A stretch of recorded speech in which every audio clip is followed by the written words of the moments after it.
Last lecture में हमने Python का बिल्ट इन प्रिंट फंक्शन को स्टडी किया कि प्रिंट फंक्शन जो है वो किस तरह काम करता है, किस तरह की वैल्यूज़ लेता है और किस तरह जो है वो क्या क्या पैरामीटर उसके अंदर आते हैं। आज का जो हमारा टॉपिक है वो है वेरिएबल्स फॉर स्ट्रिंग्स। बेसिकली ये टॉपिक है वेरिएबल्स का कि वेरिएबल्स क्या होते हैं। वेरिएबल्स प्लेस होल्डर होते हैं। जब हम वेरिएबल के वैसे नाम से ही पता चल रहा है जो वेरी करता हो, कम ज़्यादा होता हो, इसको हम आसान ज़बान में समझते हैं कि एक ऐसा प्लेस होल्डर जिसके अंदर हम कोई वैल्यू स्टोर करा सकें और वो वैल्यू जो हमने स्टोर कराई है वो वैल्यू बाद में चेंज भी हो सके, वेरी कर सके, कम ज़्यादा हो सके, दूसरी वैल्यू उसके अंदर आ सके। जब भी हम कोई वैल्यू किसी वेरिएबल में स्टोर करते हैं तो वो हमारी सिस्टम की मेमोरी में जाके सेव हो जाती है। जब हमें वो वैल्यू चाहिए होगी, अब हम उस वेरिएबल के नाम के साथ उस वेरिएबल का जो आइडेंटिफायर है उसकी मदद से उस वैल्यू को बार बार अपने प्रोग्राम के अंदर यूज़ कर सकेंगे। हमने डेटा देखा, इंटीजर था, फ्लोट था और हमने स्ट्रिंग टाइप ऑफ डेटा देखा। तो अब हम सारे डेटा जो भी हमने देखे हैं, इन सारे डेटा को मुख्तलिफ़ वेरिएबल्स में स्टोर करेंगे और वेरिएबल की शक्ल में ही डेटा को चेंज करेंगे। दो वेरिएबल्स को आपस में कोई ना कोई ऑपरेशन कराएंगे उसके अंदर। दो वेरिएबल्स के अंदर अगर इंटीजर वैल्यूज़ हैं तो वो प्लस माइनस हो सकती हैं, डिवाइड हो सकती हैं। स्ट्रिंग वैल्यूज़ हैं तो स्ट्रिंग वैल्यूज़ आपस में एक दूसरे के साथ जुड़ सकती हैं, कॉन्कैटिनेट हो सकती हैं। तो ये सारे ऑपरेशंस अभी हम इस चैप्टर के अंदर पढ़ने वाले हैं, जिसका टाइटल हमारे पास है variables for strings and variables for numbers. ये हमारी बुक का चैप्टर नंबर 2 और 3 है, यानी smarter way to learn Python. Chapter number 1 print हमने ख़त्म किया। चैप्टर नंबर 2 आपको नज़र आ रहा है variables for strings and variables for number. ये दो चैप्टर हम अभी इस टॉपिक के अंदर ख़त्म करने वाले हैं। शुरू करते हैं। हमने जुपिटर नोटबुक से नई नोटबुक क्रिएट की। अनटाइटल्ड को टाइटल कर लें, ठीक है। इसका नाम रख लेते हैं हम वेरिएबल्स और रीनेम कर दिया। ये वेरिएबल्स आ गए। वेरिएबल किस तरह डिफ़ाइन होते हैं? फॉर एग्ज़ाम्पल एक वेरिएबल है ए के अंदर हमने एक वैल्यू स्टोर कराई। अब यहाँ पर आपके पास कुछ चीज़ें हैं जिनको हमने समझना पड़ेगा कि ये जो स्टेटमेंट हमने लिखा है जिसमें एक तरफ हमें इंटीजर वैल्यू नज़र आ रही है, बीच में इज इक्वल टू का साइन है और एक आपके पास अल्फ़ाबेट जो हमने यूज़ किया है। ये क्या क्या चीज़ें इसके अंदर हैं? ये जो अल्फ़ाबेट है, ये अल्फ़ाबेट बेसिकली क्या है? ये ए इज़ वेरिएबल नेम, जिसको हम आइडेंटिफायर भी कहते हैं, आइडेंटिफायर, राइट। फिर उसके बाद जो दूसरा हमने यूज़ किया है इक्वल्स का साइन। ये प्रोग्रामिंग लैंग्वेज पाइथन के अंदर इक्वल्स नहीं कहलाता, इसका नाम है असाइन वेरिएबल, असाइनमेंट ऑपरेटर, कि ये एक वैल्यू किसी वेरिएबल को असाइन कर देता है, असाइनमेंट ऑपरेटर। तीसरी हमारे पास जो चीज़ इस पे नज़र आ रही है स्टेटमेंट के अंदर वो है नंबर, यानी ये है वैल्यू, और इस वक्त ये एक इंटीजर वैल्यू है, ठीक है। तो अब हम इसको यूँ पढ़ सकते हैं कि a इज इक्वल टू 10 नहीं पढ़ेंगे, बल्कि अब इसको रीड यूँ करते हैं, a integer value 10 is assign to variable a। Integer value 10 is assign to a variable a। इस सेल को एग्जीक्यूट करते हैं। एग्जीक्यूट हो गया हमारे पास सेल।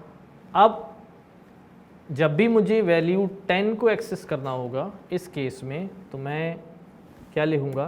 Print a।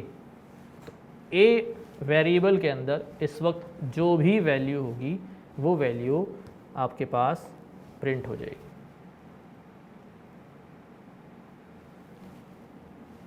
ये अभी हमने जो वैल्यू असाइन की है ए वेरिएबल के अंदर, ये एक न्यूमेरिक वैल्यू है, नंबर वाली वैल्यू। अगर मैं इसी वेरिएबल के अंदर एक और वैल्यू डालूं 10.6, अब वो जो न्यूमेरिक वैल्यू थी, इंटीजर वैल्यू थी, अब हमारे पास एक नई वैल्यू उस ही वेरिएबल में सेव हो रही है। तो जब नई वैल्यू किसी वेरिएबल में सेव होगी तो पुरानी वैल्यू ख़त्म हो जाएगी। इसको हम टेक्निकली कहते हैं कि वेरिएबल के अंदर एक वैल्यू मौजूद थी, जब हमने नई वैल्यू उसको असाइन की तो ये पुरानी वैल्यू ओवरराइट हो गई। तो अब जब हम ए को एक्सेस करेंगे तो ये ए हमें नई वैल्यू रिटर्न करेगा, पुरानी वैल्यू ओवरराइट हो गई। यहाँ पर हम एक बात देख रहे हैं कि हमारा जो वेरिएबल ए है वो हर तरह की वैल्यू अपने अंदर स्टोर कर ले रहा है। हमने इंटीजर वैल्यू भी ए को दी, हमने फ्लोटिंग पॉइंट वैल्यू भी ए को दी। इसका मतलब क्या हुआ, ए की अपनी कोई टाइप नहीं है। हम बहुत सारी लैंग्वेजेस में डाटा टाइप्स वेरिएबल से पहले डिफाइन करते हैं, जैसा कि आपके पास होता है int a is equal to 12। इसका मतलब ये होता है कि अब ए के अंदर 12 वैल्यू जाएगी, क्योंकि 12 एक इंटीजर वैल्यू। अगर मैं इसके अंदर 12 की बजाय, इंटीजर की बजाय स्ट्रिंग वैल्यू डालने की कोशिश करूँगा तो वो ए के अंदर नहीं जाएगी, क्योंकि ये बात डिफाइन कर दी है कि ए जो वेरिएबल है वो ए इंटीजर टाइप का होगा। जब उसकी टाइप डिफाइन कर दी है तो उसके अंदर किसी और टाइप का डाटा असाइन नहीं किया जा सकता। पाइथन में ऐसा नहीं है। पाइथन के अंदर जब वैल्यू आती है वो अपने साथ अपनी टाइप लेकर आती है और वो टाइप उसी वक्त वेरिएबल को पता चलती है कि ये टाइप है। तो हर दफ़ा जब वैल्यू आएगी तो वो डाटा टाइप खुद ही इन्फर करेगा कि इसकी डाटा टाइप क्या है और अपने आप को चेंज कर लेगा। जिस तरह अगर मैं यहाँ पर टाइप चेक करूँ कि टाइप ऑफ ए क्या है, तो आप इसको एग्जीक्यूट करें तो आपको नज़र आएगा टाइप ऑफ ए जो है वो फ्लॉट है। ठीक है, ए के अंदर अगर दोबारा से मैं नई वैल्यू इंसर्ट करा दूँ 5 और फिर हम अब दोबारा ए की टाइप चेक करें, अब ए की टाइप जो है वो एक बार फिर चेंज होके इंटीजर हो गई। तो इससे ये पता चलता है कि पाइथन के अंदर डाटा टाइप्स जो है वो डिफ़ाइन नहीं करनी पड़ती, बल्कि जब डाटा आता है तो वेरिएबल खुद ही उसकी डाटा टाइप को इन्फर करता है और अपनी आप को जो है वो एडजस्ट कर लेता है। नेक्स्ट जो हम वेरिएबल असाइन करने वाले हैं वो वेरिएबल टाइप होगा स्ट्रिंग टाइप का। जैसे हम एक वेरिएबल बनाएं सिटी का हमने वेरिएबल बनाया और उसके अंदर हमने एक वैल्यू रख दी कराची। अब कराची चूँकि इन्वर्टेड कॉमास में लिखा हुआ है तो हमने ये सीखा हुआ है जब वैल्यू इन्वर्टेड कॉमास में होती है तो उसकी टाइप होती है स्ट्रिंग। तो अब Karachi value Karachi is assign to a variable city. तो अब जब हम सिटी कॉल करेंगे इट विल शो कराची। और हम सिटी की टाइप भी चेक कर लेते, वो सिटी जो वेरिएबल है उसकी टाइप क्या है, तो हमें नज़र आया इसकी टाइप है str यानी कि स्ट्रिंग। तो सिटी स्ट्रिंग टाइप का हो गया। अगर सिटी के अंदर भी मैं कोई इंटीजर या फ्लोटिंग पॉइंट वैल्यू डाल दूं तो सिटी भी अपनी टाइप दोबारा क्या कर लेगा, मॉडिफाई कर लेगा। Like this sit type city. अब सिटी की टाइप हो गई इंटीजर। तो अब हमें ये बात बिल्कुल क्लियर हो गई कि डाटा टाइप का मसला पाइथन के अंदर नहीं आता। जब भी हम वैल्यू डालेंगे वो वैल्यू अपनी टाइप खुद ही वेरिएबल को बता देगी और वेरिएबल जो है उसकी टाइप चेंज हो जाएगी। तो हमें पता चला कि हमने वेरिएबल डिफ़ाइन किया इंटीजर टाइप का, हमने वेरिएबल डिफ़ाइन किया फ्लोटिंग पॉइंट टाइप का, हमने वेरिएबल डिफ़ाइन किया स्ट्रिंग टाइप का, और फिर हमने टाइप के ज़रिए उनकी टाइप भी चेक की। अब हम वेरिएबल्स के साथ मज़ीद काम कर सकते हैं कि हम फॉर एग्ज़ाम्पल एक वेरिएबल बनाते हैं नेम का, ठीक है, या इसको स्टूडेंट नेम कह लें। स्टूडेंट नेम हमने कहा भाई ये हमने नाम रख दिया स्टूडेंट का।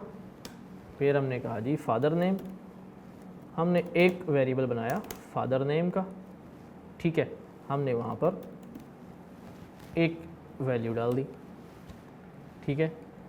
अब क्या हो सकता है कि दो वेरिएबल डिफ़ाइन है। अब मैं ये कर सकता हूँ कि प्रिंट के अंदर मैं स्टूडेंट टैब प्रेस करूँ तो ये फुल आ जाएगा student name, plus tab press करने से जब हमने इसको प्लस किया तो ये प्लस का ऑपरेटर, यहाँ पर वो नंबर्स वाला प्लस नहीं है, यहाँ जब स्ट्रिंग होंगे तो ये प्लस का ऑपरेटर कॉन्केटिनेशन का काम करेगा, आपस में ज्वाइनिंग का काम करेगा। इसने इन दोनों स्ट्रिंग्स को जो इन वेरिएबल्स में रखे हुए थे आपस में ज्वाइन कर दिया। इसी तरह मैंने एक वेरिएबल बनाया num1, इसके अंदर मैंने रखी 100। एक और वेरिएबल बनाया num2, इसके अंदर वैल्यू रखी 200। अब फाइनली मैं क्या कर सकता हूँ, मैं ये कर सकता हूँ कि इन दोनों को सम कराकर मैंने किया num1 प्लस num2। तो num1 में जो वैल्यू होगी और num2 में जो वैल्यू होगी वो एक्सेस होगी और वो प्लस होंगे। प्लस होने के बाद ये नए वेरिएबल सम को असाइन हो जाएंगे। तो अब अगर मैं यहाँ पर प्रिंट करूँ प्रिंट सम, तो गैस करें क्या आंसर आएगा। ज़ाहिर है 100 और 200 प्लस हो जाएंगे, प्लस होने के बाद आपके पास आंसर जो है वो 300 आ जाएगा। तो जो वेरिएबल्स हैं वो आपस में ऐड भी हो रहे हैं और इसी तरह सब्ट्रैक्ट और सारी चीज़ें होंगी। जब हम ऑपरेटर पढ़ेंगे तो वहाँ और डिटेल में इस चीज़ को पढ़ेंगे।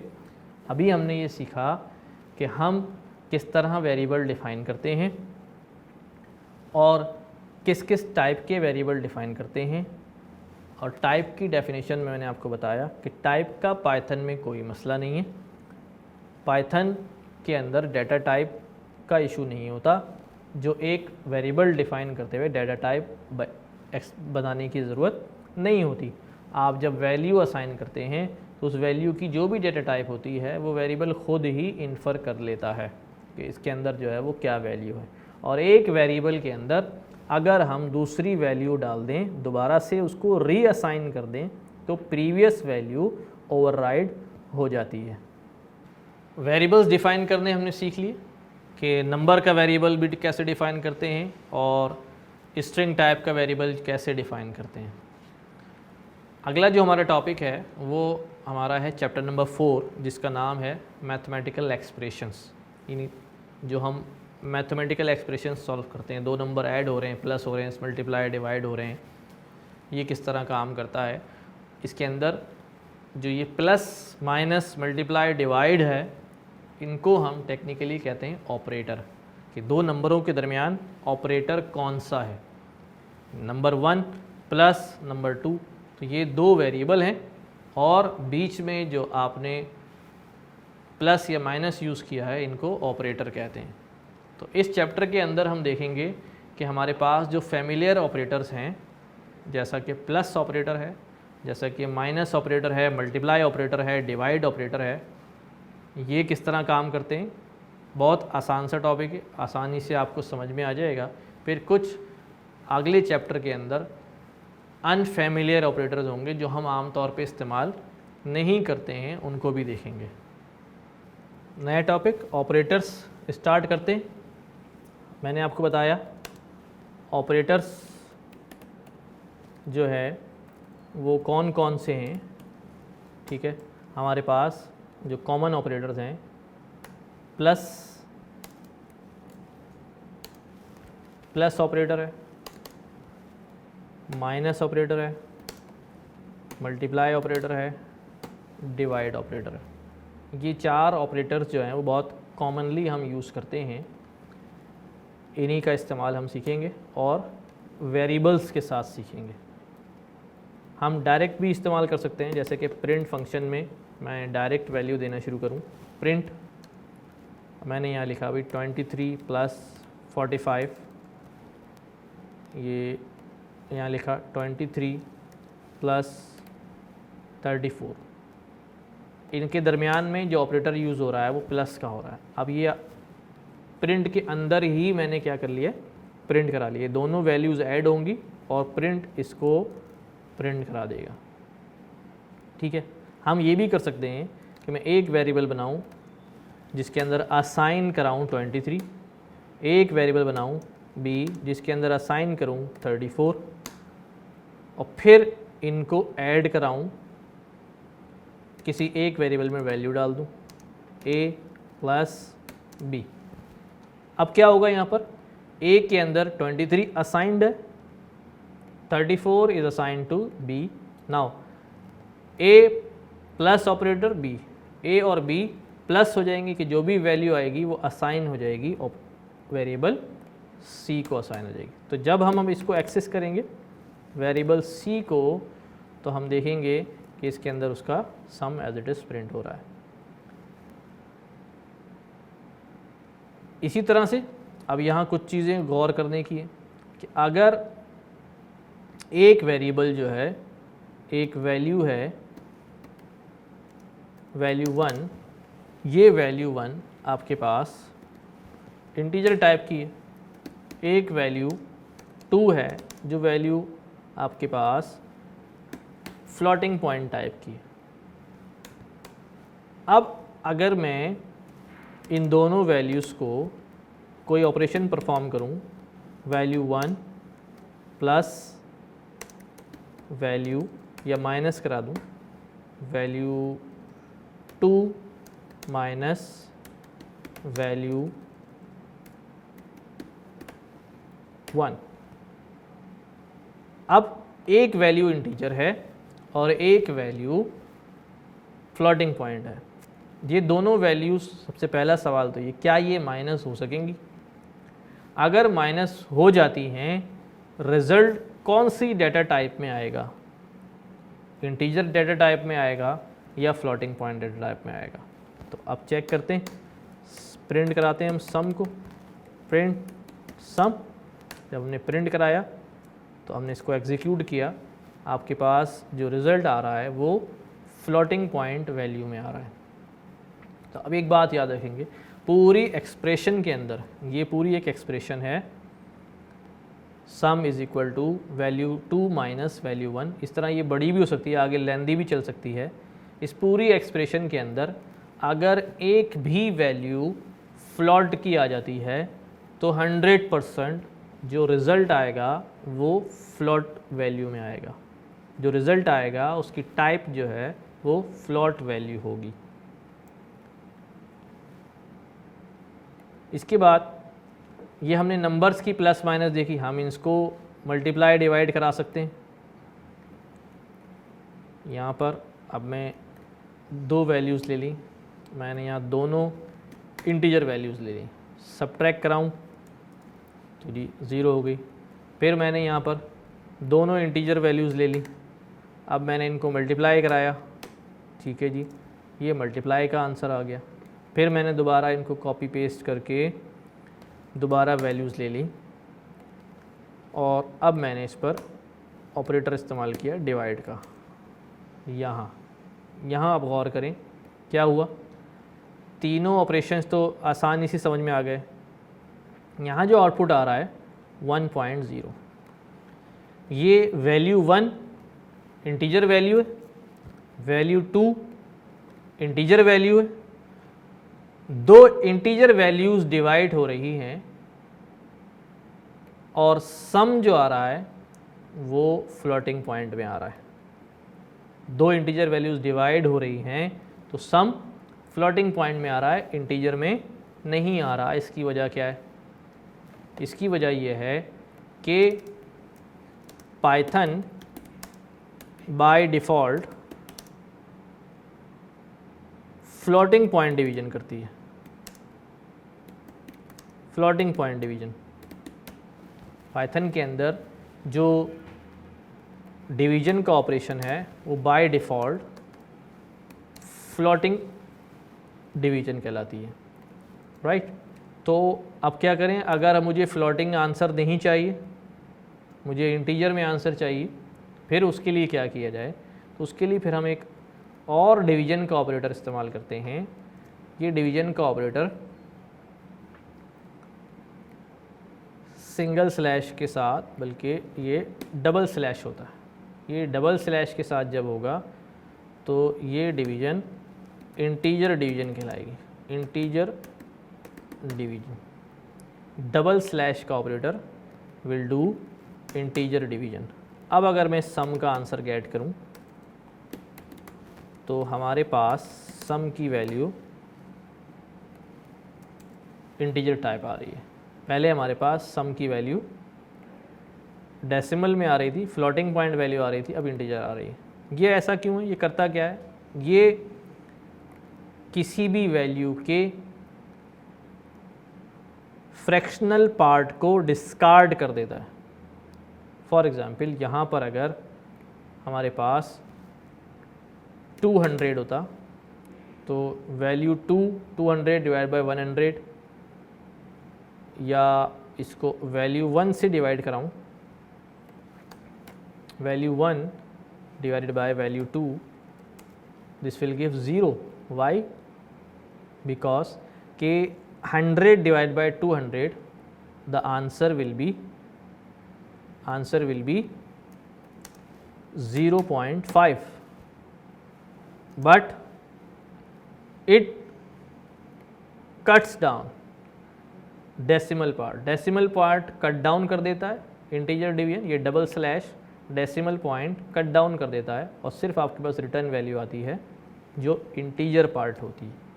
तो ये कभी कभी नुकसान का बायस हो सकता है। अगर आंसर 1.5 भी आ रहा है तो ऐसा हो सकता है, या 1.9 भी आ रहा है तो हम सोच रहे होते हैं कि इसको राउंड ऑफ करके 2 कर लें। ये राउंड ऑफ नहीं करता, ये पूरा 0.9 जो है वो डेसिमल पार्ट जो है उसको डिस्कार्ड कर देगा और सिर्फ आंसर 1 में दे देगा। तो हमने देखा कि हमारे पास जो सिंपल ऑपरेटर्स हैं प्लस माइनस मल्टीप्लाई डिवाइड के, वो किस तरह काम कर रहे हैं इंटीजर्स के ऊपर। इस स्ट्रिंग के ऊपर प्लस ऑपरेटर अभी हमने देखा थोड़ा सा डिफरेंट काम करता है। ये प्लस नहीं कहलाता। स्ट्रिंग के अंदर, in string plus is not addition but it is concatenation, कि ये ज्वाइनिंग ऑपरेटर कहलाता है। इसमें दोनों ऑपरेटर्स, ये जो दोनों वेरिएबल्स होंगे ये ज्वाइन हो जाएंगे। लाइक दिस, अगर मैं एक वेरिएबल a में 23 रखा हमने, बट ये 23 स्ट्रिंग टाइप का है, इंटीजर टाइप का नहीं है। एक वेरिएबल में हमने रखा 45, ये भी हमने रखा इंटीजर टाइप, स्ट्रिंग टाइप का। और अब इन दोनों के दरमियान अगर मैं a प्लस बी करूँ लाइक दिस और इसको प्रिंट करा लूँ इसके जवाब को, तो हमें क्या नज़र आता है? अब ये 23 और 45 जो हैं वो किसी भी तरह 68 नहीं बनेंगे, बल्कि रिज़ल्ट कुछ यूँ आएगा, क्योंकि ये प्लस ऑपरेटर स्ट्रिंग के अंदर कॉनकैटिनेशन का काम करता है। तो इसने 23 और 45 को ज्वाइन करके एक साथ लिख दिया।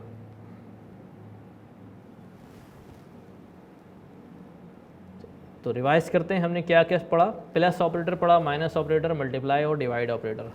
हमने वेरिएबल्स में रख के वेरिएबल्स के थ्रू इन वैल्यूज़ को मल्टीप्लाई डिवाइड कराया।